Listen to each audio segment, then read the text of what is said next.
find a diplomatic solution to the humanitarian tragedy unfolding on the battleground and in the besieged cities. The most tragic situation is currently now in the city of Mariupol, on the Sea of Azov. The city is being bombarded from the air. It's being hit by artillery fire.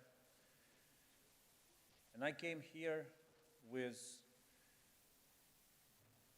a humanitarian purpose, to walk out from the meeting with the decision to arrange a humanitarian corridor in and from Mariupol for civilians who want to flee this area of fear and struggle, and humanitarian corridor to bring in Mariupol humanitarian aid. Unfortunately, Minister Lavrovu was not in a position to commit himself to it, but he will correspond with respective authorities on this issue. We also raised the issue of a ceasefire, 24-hour ceasefire, to resolve the most pressing humanitarian issues.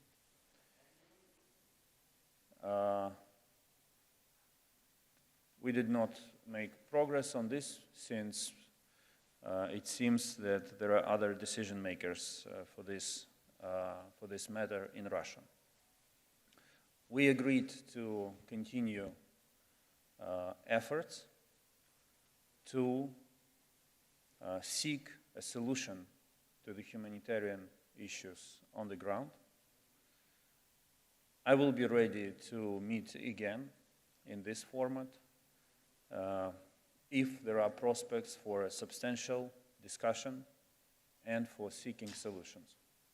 I believe that when two foreign ministers meet, they have, by definition, the mandate to negotiate issues of peace, security, the mandate entrusted in them by their leaders, by their parliaments. And I'm ready to continue this engagement with the purpose of ending the war in Ukraine, stopping the suffering of Ukrainian civilians, and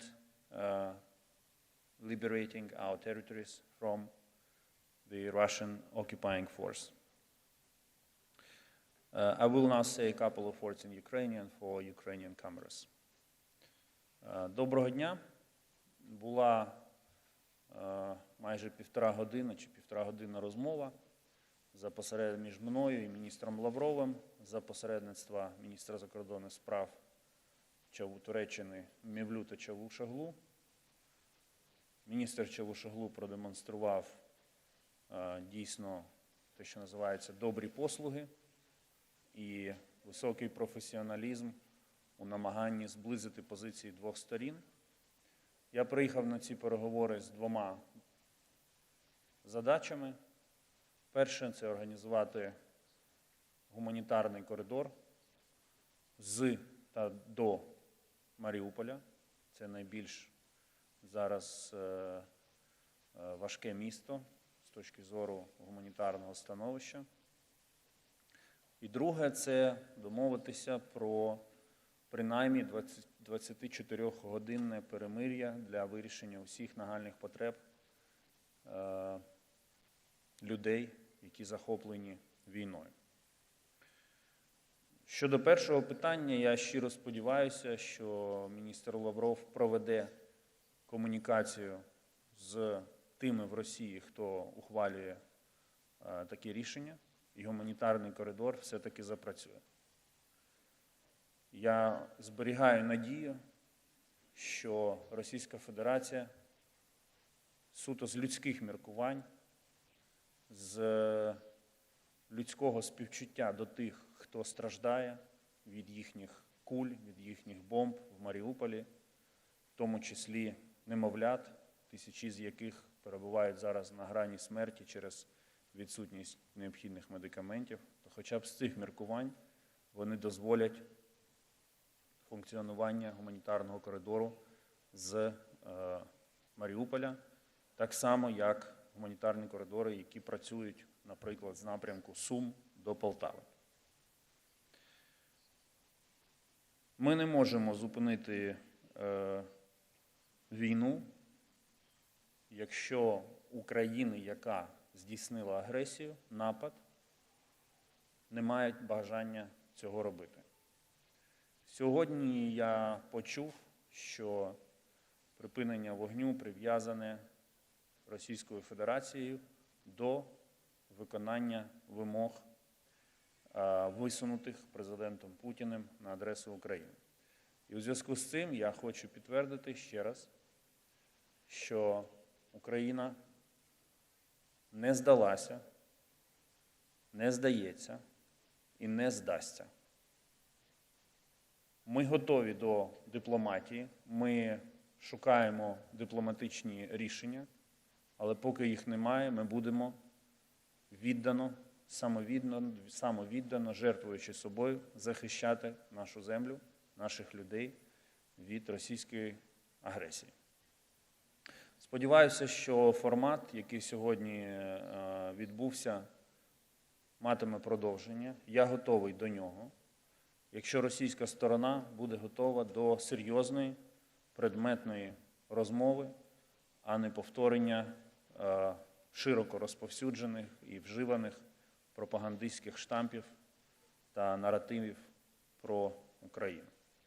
Все, що нам потрібно сьогодні, це розмова серйозна, предметна, без кліше. Коли російська сторона буде готова до такої розмови, я теж буду готовий її продовжити. Ми зробимо все для миру, для порятунку життя наших громадян, тому що життя людини для нас є головною цінністю. Дякую.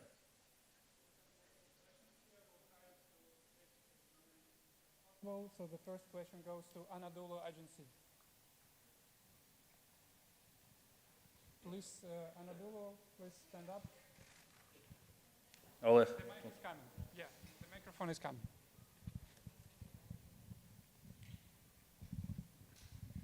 Thank you, Mr. Foreign Minister. My first question is actually about your recent meeting, as you just talked about. Did you get an impression that this attacks will continue from your talks after this meeting? And it also leads to my next question, which is, have you received a promise or a promise about receiving any military jets from the US or any country from the West to continue your struggle against in this war? Thank you. No, we did not discuss military supplies to Ukraine. Upon my initiative, we dedicated most of the time to addressing humanitarian issues on the ground, because I believe this is it is the utmost priority for diplomacy to bring relief to everyone who is suffering. And I appealed to Minister Lavrov in the most constructive way, though it was not easy for me all the time to listen to what he was saying, but I appealed to him a number of times with the request to address urgently the humanitarian issues. When it comes to the first part of the question, my impression is that Russia is not in a position at this point to establish a ceasefire. They seek a surrender from Ukraine, but this is not what they are going to get. Ukraine is strong, Ukraine is fighting, Ukraine made Russian initial plans fail. We are ready to seek balanced diplomatic solutions to put an end to this war, but we will not surrender.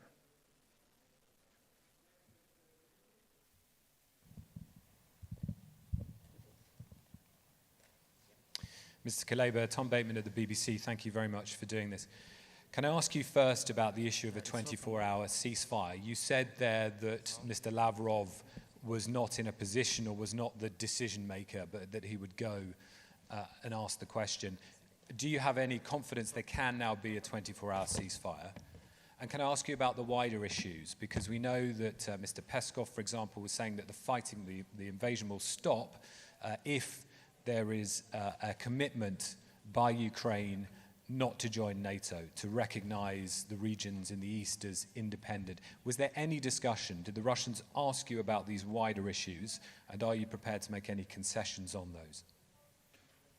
No, Minister Lavrov said that all of these issues should be discussed on a different track, the so-called Belarus talks, and he did not go into details on this issue, but the broad narrative that he conveyed to me is that they will continue their aggression until Ukraine meets their demands. And the list of those demands is a surrender, and this is why it's not why it is not acceptable to us. The last thing I want today is to kill hope in the civilians who suffer from Russian air raids, bombardments, and the behavior of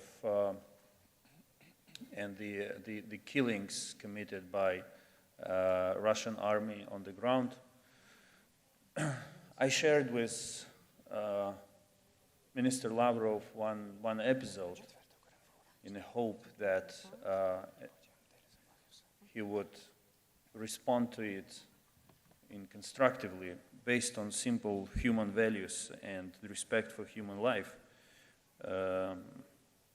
about the murder of a civilian who was driving in a car. He made a wrong turn and was immediately shot by the Russian soldiers firing from a gun machine. These things must be stopped. These are the war crimes, and everyone involved in them will bear responsibility eventually. I sincerely hope that Minister Lavrov will follow up today's conversations with his colleagues in the Russian government, in the Russian army, and they will hear the plea of civilians, thousands of civilians, on whose behalf I spoke with him today, and help arrange a safe passage for them from the besieged cities, first and foremost from Mariupol, as well as to provide, to allow the provision of humanitarian aid to Mariupol. Next question goes to Reuters, please. Mr. Minister, thank you. Ukraine's leadership has talked about pursuing some non-NATO models to resolve the conflict if it receives certain security guarantees. During your meeting with Foreign Minister Lavrov, did any issues about Ukraine's status come up? And secondly, did Minister Lavrov set out any red lines, such as insisting Ukraine disarms or recognizes Russian sovereignty in the Donbass region during your talks? And what did you respond to this? Thank you very much. He mentioned it very briefly without going into discussion again. He insists that these issues should be discussed between two delegations in what is called the Belarus talks. I said openly to him that, in my view, foreign ministers are invested with the powers to discuss any kind of issues and to seek all necessary solutions. However, it seems that he has a different impression about the role of a foreign minister in this crisis. So we did not engage into a specific discussion on this matter. Next is Ukrinform. Ольга Будник, Укрінформ. Пане міністре, гендиректор МАГАТЕ має намір приїхати на Анталійський форум. Чи матимете ви з ним зустріч? І взагалі на зустрічі з Лавровим, чи йшла мова про безпеку ядерних об'єктів? І чи продовжує Росія погрожувати своєю ядерною кнопкою? Так, наприкінці зустрічі міністр Лавров порушив тему ядерної безпеки. Я Він хоче провести, чи ж він висловився на користь проведення тристоронніх консультацій між експертами МАГАТЕ, українськими та російськими ядерниками. Я відповів йому, що до приходу російських солдат на територію України все було в порядку з нашими ядерними об'єктами, з нашими атомними електростанціями. Вони функціонували надійно, і Україна взагалі завжди була і є відповідальним учасником всіх механізмів верифікації МАГАТЕ та договору про нерозповсюдження ядерної зброї. Вся ця брехня, яку вони розповсюджують про те, що вони знайшли в Україні якісь там сліди розробки ядерної зброї, це просто брехня. Жоден міжнародний орган, жодна міжнародна інспекція нічого подібного ніколи не бачила, тому що нічого такого в Україні не відбувалося. Тому найкраще, що може зробити зараз Росія, це вивести своїх солдатів з території Чорнобиля, з території Запорізької атомної електростанції, дозволити персоналу їх обслуговувати відповідним чином, а експертам МАГАТЕ відвідати їх та контролювати, щоб все було нормально. Будь-які посягання на суверенну владу України на її території, яка стосується ядерних об'єктів, є неприпустимими. І якщо будь-яка модель, якщо хтось буде нам нав'язувати модель, за якою ми маємо визнати якесь тимчасове управління в тій чи іншій формі росіянами нашими ядерними об'єктами, то ми це відкинемо, тому що це так не працює.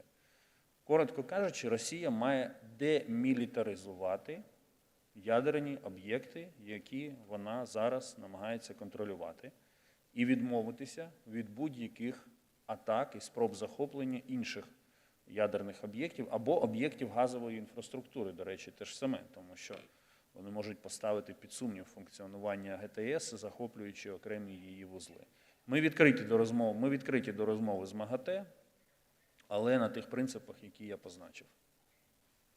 The next question goes to France 24. Hi, Ludovic de Foucault, France 24. Thank you very much for doing this. Again, on the humanitarian level, because I understand this was really the focus of the meeting on your part, what concrete steps do you expect Russia to take in the next few days? What was your concrete demands, and what do you expect? Do you think that Mr. Lavrov was able to commit himself to take concrete steps in order to ease the humanitarian situation? Thank you. In the meeting, I made a very simple proposal. I said, we all have our smartphones with us. Well, probably Minister Lavrov has his last iPhone, but that's another story.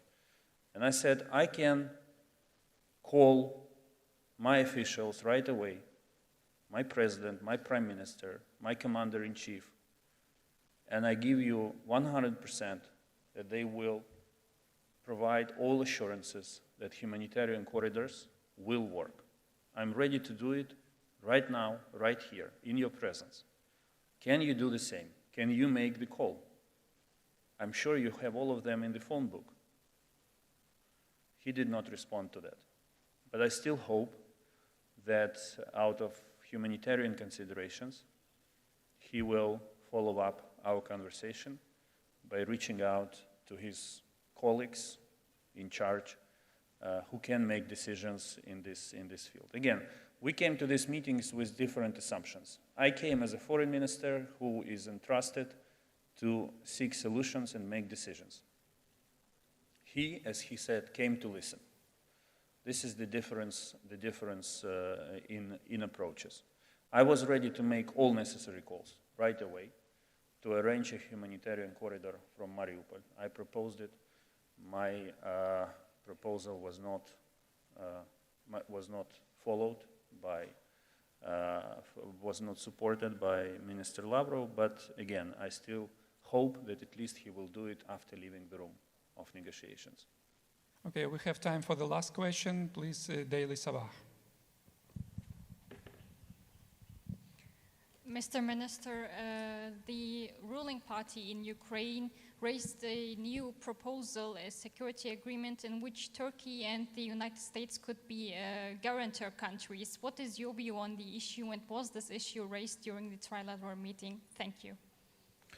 No, we did not discuss this issue during the trilateral meeting, though I was ready to do it, but Minister Lavrov had no interest in discussing it. Again, he referred to these kind of issues to the Belarusian track of talks between two working groups. The idea that you referred to is very simple. Yes, it is written in our constitution, and it has been consistent part of our consistent policy to eventually join NATO as a full member and enjoy security guarantees provided by the NATO Charter, North Atlantic Charter. However, we understand that this is not going to happen in a blink of an eye, not even in a foreseeable future. We also see from the reaction of NATO as an alliance to the Russian aggression against Ukraine that NATO is not ready to act collectively to stop the war and protect civilians in Ukraine from Russian air raids. It delegated the authority to help to member states to do it on a bilateral basis. This poses a question: how to ensure security of Ukraine between now and the eventual membership in NATO? This is the question. My constitution says something, and I cannot speak against my constitution. But if we could reach an agreement where a similar system of guarantees as envisaged by the North Atlantic Charter could be granted to Ukraine by permanent members of the UN Security Council, including Russia, of course, by Turkey as a big friend and neighboring country, by all our neighbors, this is something that we are ready to discuss. This is the idea. The war is happening now. Ukraine exists in a security vacuum. We have to think creatively on how to address this issue and ensure our security. So far, it's our army that ensures our security. It's the people of Ukraine who are sacrificing themselves to ensure security of our country, and it's a list of partners, including Turkey, who are helping us with that. But this has to be put on a systemic, sustainable basis. Thank you. Thank you, all of you. Stay safe. All the best.